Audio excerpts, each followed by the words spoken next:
Hello traders, Gary Wagner here, just about 10:15 in Honolulu, 4:15 in New York on Tuesday, May the 3rd, and we are looking at the Dow Jones Industrial Average for a second day, coming down in triple digits. Now, although well off the low today is 17,670.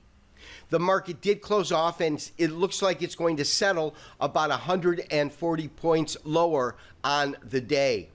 Now, in terms of the S&P, that also down tremendously, off about 0.8% at 2057.75.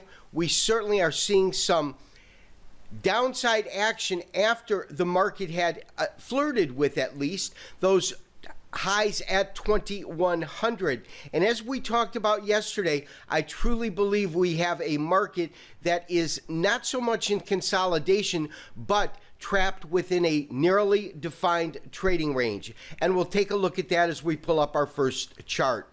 And so this is the chart that I'm speaking about. It is a simple daily chart, standard candlestick format. We talked about this a little bit yesterday, but when we take a look at the activity as this market has broken first above the 200-day moving average, which is this blue line here, and at the same time flirted just below these highs. These are at 2117, but we did hit 2100 on the S&P, this of course being the E-mini.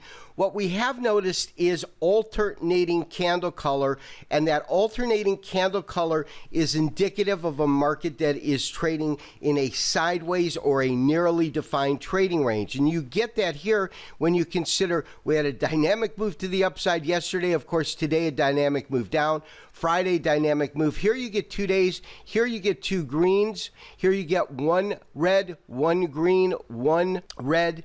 And here you actually get 3 consecutive. And that's as the market takes that final kind of spurt back to these areas at 2100.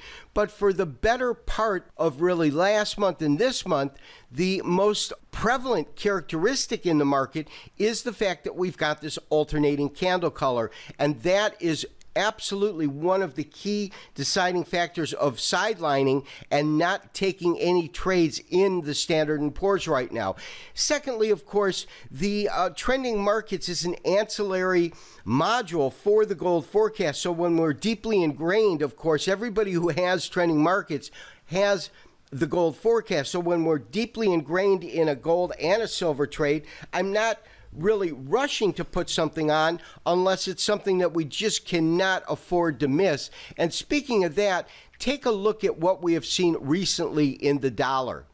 Now, traders, we are looking at a daily chart, and what is phenomenal about this chart is, as I said, we had gold spiking dramatically higher in overseas trading last night, and that was due to a weak U.S. dollar. Dollar actually came under dramatic pressure in overseas trading last night, taking it to a price point below 92 on the index, actually the low 91.91. You can see that right here.